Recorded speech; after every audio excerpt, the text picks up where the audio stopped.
Hello friends, स्वागत है आप सभी का अपने चैनल टी10 स्टडी पर।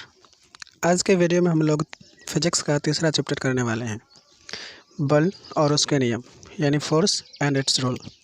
इससे पहले मैंने 2 चैप्टर करा रखा है, मापन और इकाई, यूनिट एंड मेजरमेंट, चाल, दूरी और वेग, ठीक है, यानी स्पीड, डिस्टेंस एंड वेलोसिटी। ये दोनों चैप्टर हमारा कंप्लीट है। आप इसको वीडियो के प्लेलिस्ट में जा कर के देख सकते हैं, प्लेलिस्ट में ये अवेलेबल है, ठीक है। आज हमारा 3rd चैप्टर है। इससे संबंधित लगभग 80 प्रश्न हमने इसमें रखा है। चूँकि प्रश्नों की संख्या ज़्यादा है, इसलिए इस वीडियो में मैं डिस्क्राइब थोड़ा कम करूँगा और आंसर बताते हुए चलूँगा। इसमें जितने भी प्रश्न है सारा का सारा इम्पोर्टेंट है। तो स्टार्ट करते हैं वीडियो को। सबसे पहला पॉइंट जब आता है बल का, तो बल के बारे में हमको पता होना चाहिए कि बल आखिर होता क्या है। तो देखिए, बल का सीधा मतलब होता है किसी भी वस्तु पर अगर हम धक्का देते हैं या खींचते हैं तो उसकी स्थिति में परिवर्तन होता है, ठीक है। कहने का मतलब, कोई अगर वस्तु है तो किसी भी वस्तु में कुछ न कुछ तो द्रव्यमान होगा, कुछ न कुछ तो मास होगा, ठीक है। और जब अगर हम उसको धक्का देते हैं या खींचते हैं तो क्या होता है, उसमें त्वरित गति होती है। क्या होता है? त्वरित गति होती है, यानी कि मास इनटू एक्सेलरेशन होता है। और इसी को हम लोग क्या बोलते हैं? बल बोलते हैं। यानी बल, फोर्स इज इक्वल्स टू क्या हो जाता है? मास इनटू एक्सेलरेशन, ठीक है। तो इसी को कहा जाता है कि बल क्या है? एक प्रकार का धक्का या खिंचाव है जिसकी सहायता से हम क्या कर सकते हैं? वस्तु की स्थिति में परिवर्तन ला सकते हैं, ठीक है। तो चलिए क्वेश्चन शुरू करते हैं। पहला प्रश्न क्या है? बल क्या है? तो एक प्रकार का धक्का या खिंचाव है, ठीक है। दूसरा क्वेश्चन कर रहा है कि बल के प्रभाव को लिखें। बल के प्रभाव से हम क्या क्या कर सकते हैं? बल के प्रभाव से किसी वस्तु को गति में लाया जा सकता है, ठीक है, या गतिशील वस्तु को रोका जा सकता है, या गतिशील वस्तु के दिशा में परिवर्तन किया जा सकता है, ठीक है। ये सारे काम बल की सहायता से हम लोग कर सकते हैं। फिर क्या है? बल वस्तु में क्या उत्पन्न करता है? मैंने अभी तुरंत कहा कि कोई भी वस्तु, उसका कुछ न कुछ द्रव्यमान होगा और जब उसको धक्का देंगे या खींचेंगे तो उसमें क्या होगा? त्वरित गति होगी, ठीक है। होगी तो यहाँ पर क्या उत्पन्न हो रहा है? त्वरण उत्पन्न हो रहा है, ठीक है। यानी बल वस्तु में क्या क्या उत्पन्न करता है? त्वरण उत्पन्न करता है। अगला है, बल का ऐसा मात्रक क्या है? तो देखिए, बल का ऐसा मात्रक जो होता है वो न्यूटन होता है, ठीक है, न्यूटन। या फिर आपका ऐसा भी दे सकता है किलोग्राम, यहाँ पर मिस्टेक है। देखिए, बल का ऐसा मात्रक, सबसे पहले आपको पता होना चाहिए बल का व्यंजक क्या होता है। बल का व्यंजक होता है F is equals to M into A, ठीक है। यानी बल का मतलब हो गया कि बल जो होता है द्रव्यमान और त्वरण का गुणनफल होता है, ठीक है। M is equals to mass, A is equals to acceleration, okay. चलिए, मास का ऐसा यूनिट क्या होता है? किलोग्राम होता है, किलोग्राम इनटू, और एक्सेलरेशन का क्या हो जाएगा? मीटर प्रति सेकंड स्क्वायर, ठीक है। मतलब क्या हो गया कि किलोग्राम मीटर प्रति सेकंड स्क्वायर, ये इसका क्या हो जाएगा? यूनिट होता है। तो हो सकता है कि आपके एग्जामिनेशन में ऐसा भी पूछ लें, या हो सकता है कि आपके एग्जामिनेशन में ऑप्शन में न्यूटन भी रहे। तो दोनों याद रखिएगा, बल का मात्रक क्या होता है? न्यूटन भी होता है, और किलोग्राम मीटर प्रति सेकंड स्क्वायर भी होता है। अगला प्रश्न है, बल का CGS मात्रक क्या होता है? तो मैंने CGS मात्रक फर्स्ट चैप्टर में बताया था कि CGS मात्रक क्या होता है, MPS मात्रक क्या होता है, ठीक है। ये सारा का सारा बता रखा, आप उसको देख सकते हैं प्लेलिस्ट में। तो बल का जो CGS मात्रक होता है वो होता है डाइन।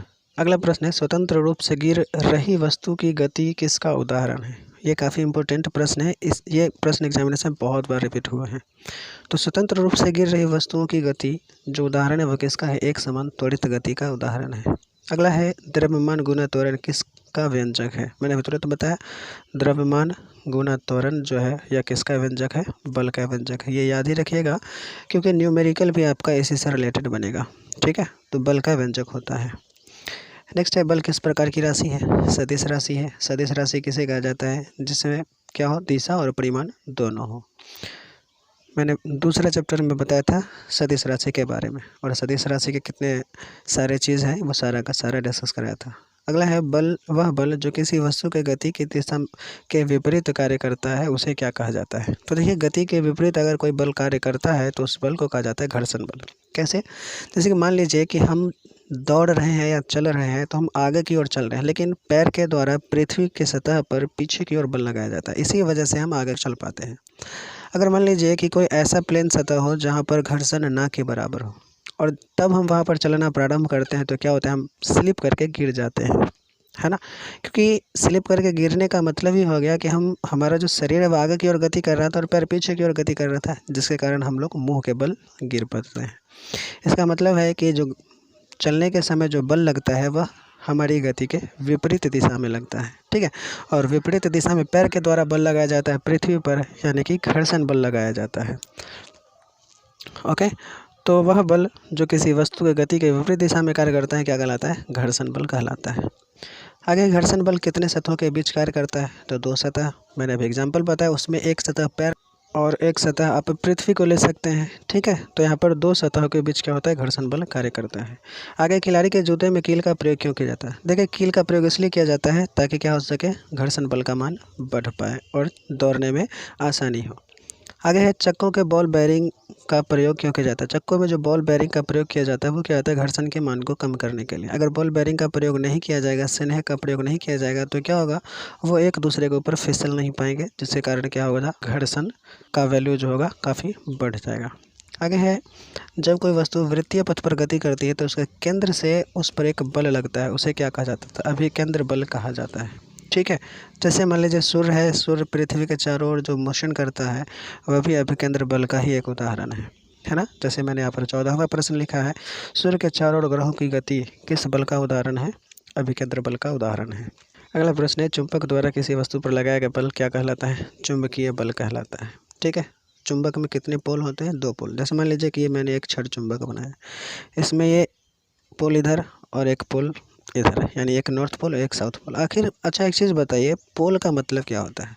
ये तो चुंबक है, चुंबक में तो चुंबकीय गुण होगा ही होगा, लेकिन पोल चुंबक का वह बिंदु होता है जहाँ पर चुंबकीय मान सबसे ज़्यादा होता है। पृथ्वी में भी आप देखिए नॉर्थ एंड साउथ पोल होता है, तो नॉर्थ एंड साउथ पोल का मतलब ये हो गया कि जो नॉर्थ पोल है वहाँ पर पृथ्वी के संपूर्ण भाग में जो ग्रेविटी पाई जाती है, ठीक है, उससे मैक्सिमम ग्रेविटी का जो वैल्यू होगा वो कहाँ होगा? पोल के ऊपर होगा, चाहे वो नॉर्थ हो या साउथ हो।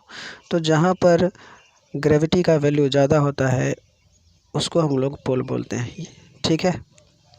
चलिए अगला प्रश्न देखते हैं। चुंबक में कितने पोल? 2 पोल, मैंने भी तुरंत बता दिया। एक चुंबक को मुक्त रूप से छोड़ने पर वह किस दिशा में विक्षेपित होती है? नॉर्थ एंड साउथ डायरेक्शन में। कोई भी छड़ चुंबक है, अगर आप इसको धागा से बांध करके लटकाइएगा तो ये मूव करने के बाद नॉर्थ एंड साउथ डायरेक्शन में ही रुकेगा। जो पोल आपका नॉर्थ डायरेक्शन में रुकेगा वह एन पोल होगा और जो साउथ डायरेक्शन में रुकेगा वह एस पोल होगा, ठीक है। चलिए, 2 पिंडों के बीच लगने वाले बल को क्या कहा जाता है? गुरुत्वाकर्षण बल कहा जाता है। ब्रह्मांड में जितने भी कण हैं सभी कणों के बीच क्या होता है? बल लगता है, ठीक है। तो उसे हम क्या बोलते हैं? गुरुत्वाकर्षण बल बोलते हैं, ठीक है। चलिए आगे देखते हैं। किसी वस्तु पर लगने वाला अनेक बल का परिणामी बल यदि शून्य हो, काफ़ी इंपॉर्टेंट है। यदि शून्य होगा तो संतुलित बल, और यदि शून्य नहीं होगा तो असंतुलित बल कहलाएगा। ओके, मैं कहने का मतलब है कि कोई भी 2 वस्तु है, ठीक है, कोई एक वस्तु है, इस पर दोनों तरफ से बल लग रहा है और दोनों तरफ से 5 न्यूटन का ही बल लग रहा है, ठीक है। तो ये परिणामी बल इसका क्या होगा? शून्य हो जाएगा। ये जो वस्तु है ना तो इस साइड जाएगा और ना ही इस साइड जाएगा, क्योंकि दोनों तरफ से समान बल आरोपित हो रहा है। तो यहाँ पर परिणामी बल का वैल्यू शून्य हो जाएगा। तो इस पर जो बल लग रहा है वह संतुलित लग रहा है। अगर वही बल का वैल्यू अलग अलग होता तो परिणामी बल शून्य नहीं होता, और अगर परिणामी बल शून्य नहीं होता तो हम उसको बोलते असंतुलित बल। न्यूटन के गति के कितने नियम हैं? 3 नियम हैं, काफ़ी इंपॉर्टेंट है। चलिए हम लोग आगे देखते हैं कौन कौन से नियम हैं। 22वां प्रश्न है, किसी वस्तु का विराम या गति की स्थिति बनाए रखने की प्रवृत्ति न्यूटन के किस नियम से संबंधित है? प्रथम नियम से संबंधित है, ठीक है, इंपॉर्टेंट है। देखिए मैं तेज़ी में इसलिए चल रहा हूँ क्योंकि क्वेश्चन की संख्या ज़्यादा है, तो वीडियो काफ़ी लंबा ना हो इसीलिए मैं तेज़ी में बताते चल रहा हूँ। तो आपसे ऐसे भी पूछ लेगा कि न्यूटन का प्रथम नियम क्या है, तो आप बताइएगा किसी वस्तु का विराम या गति की स्थिति बनाए रखने की प्रवृत्ति को न्यूटन का प्रथम नियम कहा जाता है। और न्यूटन का प्रथम नियम जो है इससे जड़त्व का परिभाषा भी मिलता है, ठीक है। फिर है बल का परिभाषा न्यूटन के किस नियम से मिलता है? प्रथम नियम से ही मिलता है। और देखिए जड़त्व का जो सिद्धांत है वह किसने दिया था? गैलीलियो ने दिया था, ठीक है। जड़त्व का सिद्धांत किसने दिया था? गैलीलियो ने ही दिया था। जड़त्व का मतलब क्या होता है? जड़त्व का मतलब होता है कि यदि कोई वस्तु गति में है, ठीक है, तो वह गति में ही रहना पसंद करेगी, ठीक है। और यदि विराम में है तो वह विराम में ही रहना पसंद करेगी। कब तक? जब तक इस पर कोई बाह्य बल कार्य ना करे, ठीक है। यानी अपनी स्थिति को बनाए रखने की प्रवृत्ति को ही क्या कहा जाता है? जड़त्व कहा जाता है। और इस जड़त्व को किसने दिया था? गैलीलियो ने दिया था और यह न्यूटन के फर्स्ट रूल के हिसाब से भी मैच करता है। आगे है, न्यूटन ने किस पुस्तक में गति के तीनों नियमों का प्रतिपादन किया था? प्रिंसिपिया बुक में किया था। कब किया था? 1686 ईस्वी में इसको प्रकाशित किया था। ठीक है। जड़त्व कितने प्रकार के होते हैं? 3 प्रकार के होते हैं। ठीक है। कौन कौन से होते हैं? देखिए, विराम जड़त्व, गति जड़त्व और दिशा जड़त्व। ठीक है। तो किसी वस्तु में विराम की अवस्था बनाए रखने की प्रवृत्ति को क्या बोला जाता है? विराम का जड़त्व। ठीक। और गति की अवस्था बनाए रखने की प्रवृत्ति, गति का जड़त्व। और यदि वस्तु अपनी गति के दिशा में, किसी वस्तु में अपनी गति के दिशा में बनाए रखने की जो प्रवृत्ति होती है उसे क्या कहा जाता है? दिशा का जड़त्व कहा जाता है। सभी का उदाहरण हम लोग आगे देखने वाले हैं कि किस में गति का जड़त्व होगा, विराम का जड़त्व होगा या दिशा का जड़त्व होगा। आप इजीली समझ जाइएगा। स्थिर वाहनों के अचानक चलने से उसमें बैठे यात्री पीछे की ओर झुक जाता है, क्यों? देखिए, अगर स्थिर वाहन है तो उसका जो पूरा बॉडी है, यानी पूरा बॉडी जो है वह विराम की अवस्था में है। ठीक है। अब जैसे ही गाड़ी चलना चालू करता है, ठीक है, जैसे ही गाड़ी चलना चालू करता है तो होता क्या है कि गाड़ी के चलने की वजह से गाड़ी के सतह से जो शरीर का पार्ट जुड़ा होता है वह ऑटोमेटिक मोशन में आ जाता है, लेकिन ऊपरी पार्ट जो होता है वह विराम की अवस्था में ही होता है। जिसके वजह से क्या होता है, गाड़ी के अचानक चलने से गाड़ी के साथ साथ शरीर का निचला पार्ट तो चलने लगता है, लेकिन जो संपर्क वाला पार्ट नहीं है वो पीछे की ओर भाग जाता है। तो वही होता है, इसको बोला जाता है क्या? विराम का जड़त्व। देखिए, इसको समझने का सबसे अच्छा तरीका है, पहले की जो स्थिति है उसी का जड़त्व होगा। यदि गाड़ी रुका हुआ था और एकाएक चलना प्रारंभ किया और आदमी झुक गया तो यह हो जाएगा क्या? विराम का जड़त्व। ओके, चलिए, वही कह रहा है, स्थिर वाहन के अचानक चलने से उसमें बैठे यात्री पीछे की ओर झुक जाता है। किस कारण? तो पहले की स्थिति क्या थी? गाड़ी रुकी हुई थी, तो रुकी हुई थी मतलब स्थिर थी, तो विराम का जड़त्व हो जाएगा। दरी पर डंडे के प्रहार से धूल झड़ जाती है, क्यों? तो देखिए, दड़ी है तो ये तो रुका हुआ है। अब जैसे ही इस पर हम लोग प्रहार करेंगे किसी भी चीज़ से तो ये क्या होगा? मोशन में आएगा, और मोशन में आने के कारण क्या होगा? इसके कण तो स्थिर ही थे, तो कण क्या हो जाते हैं? झड़ जाते हैं। ठीक है। तो पहले की स्थिति क्या थी? पहले की स्थिति विराम थी, इसीलिए क्या हो जाएगा? विराम का जड़त्व हो जाएगा। आगे, चलती हुई वाहन के अचानक रुकने पर उसमें बैठे यात्री अचानक आगे की ओर झुक जाता है, क्यों? देखिए, गाड़ी क्या है? चल रही है। इसका मतलब है कि उसका पूरा बॉडी जो है, पूरा का पूरा बॉडी गति में है। पूरा का पूरा बॉडी क्या है? गति में। लेकिन जैसे ही गाड़ी रुकती है तो गाड़ी के संपर्क में जो उस व्यक्ति का पार्ट होता है शरीर का, वह गाड़ी के साथ साथ विराम की स्थिति में आ जाता है, लेकिन ऊपर वाला पार्ट जो होता है वो मोशन की स्थिति में ही होता है। जिसके कारण क्या होता है कि नीचे वाला, शरीर का नीचे वाला पार्ट तो रुक जाता है गाड़ी के साथ साथ, लेकिन ऊपर वाला पार्ट उस अनुपात में नहीं रुक पाता और ऊपर वाला पार्ट मोशन में ही रहता है, जिसके कारण क्या होता है? व्यक्ति आगे की ओर झुक जाता है। तो यहाँ पर पहले की स्थिति क्या है? पहले की स्थिति है कि पहले गाड़ी गति में थी, तो ब्रेक लगने के बाद रुकी है, तो पहले गति में थी, यानी गति का जड़त्व वहाँ पर हो रहा है। ठीक है। तो चलती हुई वाहन के अचानक रुकने पर उसमें बैठे यात्री अचानक आगे की ओर झुक जाता है, क्योंकि उसमें गति का जड़त्व पाया जाता है। तो ये इंपॉर्टेंट है, एग्जामिनेशन में क्वेश्चन पूछे जाएंगे आपके इस तरीके से। ठीक है। वहाँ पर अक्सर कन्फ्यूज़न आता है कि किस प्रकार का जड़त्व होगा। ठीक है। तो पहले की जो स्थिति होगी, जो स्थिति पहले की स्थिति होगी उसी का जड़त्व होगा। रुका हुआ था तो विराम जड़त्व, यदि गति में था पहले, है ना, तो वो हो जाएगा गति का जड़त्व। आगे है, चलती वाहन से कूदने पर यात्री मुंह के बल क्यों गिरता है? सिंपल सी बात है, गाड़ी चल रही है यानी कि गति का जड़त्व होगा उसमें। ठीक है। और चूंकि जब कूदता है व्यक्ति तो उसका शरीर तो किस अवस्था में? गति की अवस्था में, लेकिन जैसे ही पृथ्वी के सतह से उसका पैर आता है तो पैर हो गया विराम की स्थिति में और शरीर गति की स्थिति में, जिसके कारण क्या होता है? मुंह की बल गिर जाता है। चलिए, अगला प्रश्न देखते हैं। चलती वाहन के ऊपर सवार यात्री सिक्का उछालता है तो उसके हाथ में ही क्यों गिरता है? ये भी क्वेश्चन पूछेगा, ऐसे भी पूछ लेगा कि चलती वाहन के ऊपर सवार यात्री यदि सिक्का उछालता है तो सिक्का कहाँ गिरेगा? आगे, पीछे या वहीं पर? तो देखिए, अगर वेग समान है, ठीक है, चलने वाली वस्तु का अगर वेग समान है तो वह सिक्का हाथ में ही गिरेगा।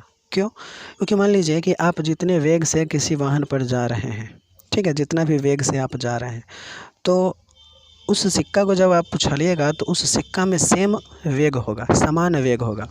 तो समान वेग के कारण जितना वेग आपके गाड़ी का है उतना ही वेग उस सिक्के का होगा और वो आपके हाथ में गिरेगा। लेकिन मान लीजिए कि आप जा रहे हैं, ठीक है, और सिक्का को उछाल दिए और आपने एकाएक ब्रेक लगाया। अगर आप ब्रेक लगाएंगे तो क्या होगा? सिक्का को जब उछाला था तो सिक्का में जो आपका वेग था वो तो वेग रहेगा ही रहेगा, लेकिन आपका जो वेग हो गया वह कम हो गया, जिसके कारण वो सिक्का क्या होगा? आपके आगे गिरेगा। ठीक है, ये पहला सिचुएशन। दूसरा सिचुएशन क्या हो सकता है कि यदि मान लीजिए कि आप जा रहे हैं, ठीक है, किसी भी वेग से जा रहे हैं, आपने सिक्का को उछाला, सिक्का को जैसे ही उछाला और आप क्या किया, अपने वेग को बढ़ा दिया। जैसे ही आप अपने वेग को बढ़ाएंगे तो आपका तो वेग बढ़ गया, लेकिन सिक्का का तो वेग वैसा ही के वैसा ही है, तो आपका वेग बढ़ जाने के कारण आप आगे चले जाइएगा और सिक्का नीचे की ओर गिर जाएगा। और यदि आपका वेग समान है तो वो सिक्का आपके हाथ में गिरेगा। तो यहाँ पर 3 सिचुएशन उत्पन्न हो रहे हैं। ठीक है, तीनों का तीनों याद रखिएगा। तो वही कह रहा है कि चलती वाहन के ऊपर सवार यात्री यदि सिक्का उछाला जाता है तो उसके हाथ में ही गिरता है। क्यों? क्योंकि गति का जड़त्व होता है। अगला देखते हैं, किसी वस्तु का वह गुण जिसके कारण वह अपनी गति की प्रवृत्ति बनाए रखता है। तो गति की प्रवृत्ति बनाए रखने को क्या बोलेंगे? गति का जड़त्व बोलेंगे। घूमती हुई साइकिल के पहिए में लगा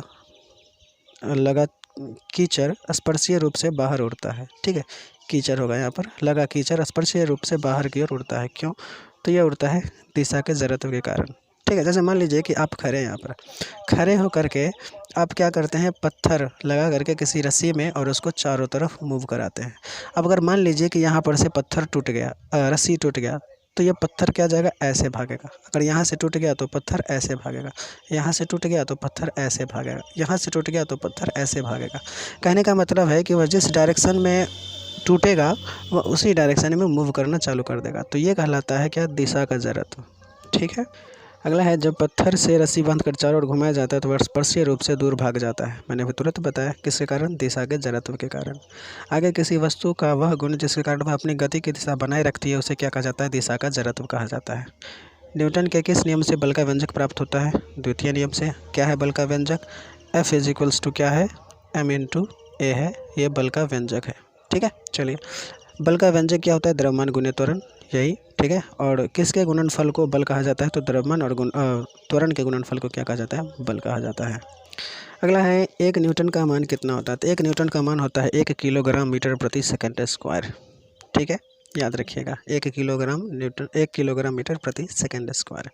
क्योंकि न्यूटन जो होता है वह बल का ऐसा यूनिट होता है, बल का ऐसा यूनिट। F इज टू आपने अभी पढ़ा है, ma होता है कि नहीं होता है? तो F का ऐसा मात्रक न्यूटन, तो 1 न्यूटन, तो 1 न्यूटन इज टू क्या हो जाएगा? 1 m/a हो जाएगा। तो वही बात यहाँ पर कहा जा रहा है। आगे है, द्रव्यमान और वेग के गुणनफल को क्या बोलते हैं? तो संवेग बोलते हैं। द्रव्यमान यानी वेग, संवेग को p से डिनोट करते हैं और द्रव्यमान को किससे? m से। ठीक है, और वेग कह रहा है तो वेग v, तो ये हो गया संवेग का व्यंजक, p इज टू m/v। ठीक है, तो द्रव्यमान और वेग के गुणनफल को क्या बोलते हैं? संवेग बोलते हैं। संवेग का व्यंजक p बराबर mv। ठीक है, न्यूटन के किस नियम से गैलीलियो का नियम, मतलब किस नियम को गैलीलियो का नियम कहा जाता है? तो मैंने पहले बताया प्रथम नियम, क्योंकि जड़त्व का नियम दिया था गैलीलियो ने। ठीक है, और प्रथम नियम को ही जड़त्व का नियम कहा जाता है। ओके, चलिए आगे है, किसी वस्तु के द्रव्यमान बढ़ने पर उसके जड़त्व पर क्या प्रभाव पड़ेगा? तो द्रव्यमान का मान बढ़ेगा तो जड़त्व का मान भी बढ़ेगा, क्योंकि जड़त्व डिपेंड ही करता है द्रव्यमान पर। आगे, किसी वस्तु का द्रव्यमान कम होने पर उसके जड़त्व पर क्या प्रभाव पड़ेगा? द्रव्यमान घटेगा तो उसका जड़त्व भी घटेगा। ओके, चलिए, संवेग किस प्रकार की राशि है? सदिश राशि है। संवेग ऐसे मात्रक क्या होता है? किलोग्राम मीटर प्रति सेकंड। चलिए कैसे होता है देखते हैं। संवेग p इज टू क्या होता है? m/v होता है। m, तो m जो है क्या है? आपका मास है, तो मास का ऐसा यूनिट क्या होता है? किलोग्राम। ठीक है, इंटू v वेग, वेग ऐसा मात्रक क्या होता है? मीटर प्रति सेकंड, तो मीटर प्रति सेकंड इसका हो जाएगा। ठीक है, तो क्या निकल कर के आ गया यहाँ पर? किलोग्राम मीटर प्रति सेकंड इसका आ जाएगा, किसका? संवेग का यूनिट हो जाएगा। ओके, चलिए आगे देखते हैं। किसी वस्तु पर आरोपित बल समय के गुणनफल को क्या कहा जाता है? समय एवं बल एवं समय के गुणनफल को क्या कहा जाता है? आवेग कहा जाता है। ठीक है, बल और समय के गुणनफल को। आगे है, आवेग का ऐसा मात्रक क्या होता है? न्यूटन सेकंड, क्योंकि बल और समय का गुणनफल है तो बल का ऐसा मात्रक न्यूटन और समय का ऐसा मात्रक सेकंड। न्यूटन के किस नियम को क्रिया प्रतिक्रिया का नियम कहा जाता है? तो तृतीय नियम को क्रिया प्रतिक्रिया का नियम कहा जाता है। तृतीय नियम क्या कहता है कि मान लीजिए कोई भी यहाँ पर वस्तु है, जैसे मान लीजिए एक नाव है, नाव पर कोई व्यक्ति है। ठीक है, और जैसे ही ये कूदेगा तो इसके द्वारा इस तरफ बल लगाया गया, लेकिन पैर के द्वारा इस नाव पर पीछे की ओर बल लगाया गया, तो यह व्यक्ति आगे की ओर गया और नाव पीछे की ओर गया। तो जितना क्रिया लगा रहे हैं उतना समान रूप से क्या लग रहा है? इस नाव पर प्रतिक्रिया लग रहा है। जैसे कि नाव पीछे की ओर जा रहा है, व्यक्ति आगे की ओर जा रहा है, तो इसी को कहा जाता है क्रिया प्रतिक्रिया का नियम। ठीक है, तो न्यूटन के थर्ड लॉ को कहा जाता है क्रिया प्रतिक्रिया का नियम। फिर कह रहा है, किसी वस्तु पर किया गया क्रिया के कारण किस दिशा में प्रक्रिया होती है? तो विपरीत दिशा है, मैंने तुरंत बताया। व्यक्ति कूदेगा इधर, लेकिन पैर के द्वारा जो बल लगेगा, विपरीत बल लगेगा नाव पर, तो नाव पीछे की ओर भागेगा, तो विपरीत दिशा में लगेगा। और आप इसको ऐसे भी कह सकते हैं, ये जो आपका घर्षण बल जो होता है वह भी आपका क्रिया प्रतिक्रिया का ही रूल को फॉलो करता है। क्या कह रहा है कि क्या क्रिया और प्रतिक्रिया एक साथ होता है? बिल्कुल होता है, एक साथ क्रिया और प्रतिक्रिया एक साथ होता है। हाँ, इसका आंसर होगा। क्रिया या प्रतिक्रिया का मान कैसे बढ़ता है? मान कैसा होता है? देखिए, क्रिया और प्रतिक्रिया का जो वैल्यू होता है हमेशा बराबर होता है। ठीक है। न्यूटन के किस नियम में क्रिया या प्रतिक्रिया का वर्णन किया गया है? तृतीय नियम में किया गया है। किसी व्यक्ति का जमीन पर टहलना न्यूटन के किस नियम से संबंधित? मैंने तुरंत बताया, जमीन पर टहलना तृतीय नियम से संबंधित है। अगला है, रॉकेट की गति किस नियम पर आधारित है? तो न्यूटन के तृतीय रूल पर। ठीक है। आगे है, रॉकेट किस सिद्धांत पर कार्य करता है? संवेग संरक्षण के सिद्धांत पर कार्य करता है। नाविक का नाव से कूदने पर नाव का पीछे की ओर जाना किस नियम से संबंधित है? मैंने भी तुरंत बताया, न्यूटन के तृतीय नियम से संबंधित है। देखिए, थ्योरी एक बार आप समझ लीजिएगा ना, तो जितने भी क्वेश्चंस बनते हैं वो सारा का सारा आपका कंप्लीट हो जाएगा। मैंने थ्योरी सेक्शंस भी स्टार्ट किया था, लेकिन रिस्पॉन्स कुछ नहीं आया था, इसलिए मैंने उसको बंद कर दिया। ठीक है, यदि आप लोग कहिएगा तो मैं थ्योरी फिर से स्टार्ट कर दूँगा। अगला है, किसी पिंड के टक्कर से पहले का कुल संवेग तथा टक्कर के बाद के संवेग के बीच का संबंध क्या होता है? तो हमेशा बराबर होगा। किसी पिंड के टकराने से पूर्व तथा टकराने के बाद का संवेग कैसा होगा? सेम क्वेश्चन है, एक नियत रहेगा। ठीक है। बंदूक का प्रक्षेपण किस सिद्धांत पर है? संवेग संरक्षण के सिद्धांत पर है और थर्ड लॉ से रिलेट है। किसी वस्तु का नदी में तैरना या नाव खेना किस नियम से संबंधित है? न्यूटन के तृतीय नियम से संबंधित है। और P = mv किसका व्यंजक है? मैंने तुरंत बताया था, संवेग का। संवेग कैसा है मात्रक? CGS मात्रक कह रहा है ना, तो CGS मात्रक हो जाएगा ग्राम सेंटीमीटर प्रति सेकंड हो जाएगा। अगला प्रश्न है, बल का CGS मात्रक क्या है? तो बल का CGS मात्रक क्या हो जाएगा? ग्राम सेंटीमीटर प्रति सेकंड स्क्वायर। मैंने तुरंत बता दिया। बल का ऐसा मात्रक क्या होगा? न्यूटन होगा या किलोग्राम प्रति सेंटीमीटर स्क्वायर। सभी वस्तु अपनी अवस्था में परिवर्तन का विरोध करती है, यह किस नियम से संबंधित है? तो प्रथम नियम से, या फिर गैलीलियो के नियम से कह सकते हैं, या फिर जड़त्व के नियम से कह सकते हैं। जड़त्व किस पर निर्भर करता है? द्रव्यमान पर। जड़त्व का मात्रक क्या होता है? द्रव्यमान ही होता है। और किसी वस्तु के संवेग में परिवर्तन कैसे कर सकते हैं? तो द्रव्यमान तथा वेग में परिवर्तन करके, क्योंकि संवेग का मतलब ही होता है, संवेग का मतलब क्या हो जाएगा? P = mv। ओके, तो अगर हम द्रव्यमान में चेंजिंग कर दें या वेग में चेंजिंग कर दें तो उसका संवेग बदल जाएगा। किसी वस्तु पर लगने वाले बल का मापन न्यूटन के किस नियम से किया जाता है? तो बल का मापन ना, तो बल का मापन कैसे करेंगे? अगर आपके पास F = ma रहेगा तब तो, यानी कि मास और एक्सेलरेशन पता रहेगा तब तो बल का, तो मास इंटू एक्सेलरेशन जो है वह किस रूल से पता चलता है? यानी व्यंजक किस रूल से पता चलता है? तो सेकंड रूल से पता चलता है ना। यानी बल न्यूटन के दूसरे नियम से क्या पता चलता है? बल का व्यंजक पता चलता है। और प्रथम नियम से बल का परिभाषा यहाँ पर माप कर रहा है, यानी व्यंजक कर रहा है, तो व्यंजक जो हो जाएगा दूसरे नियम से हो जाएगा।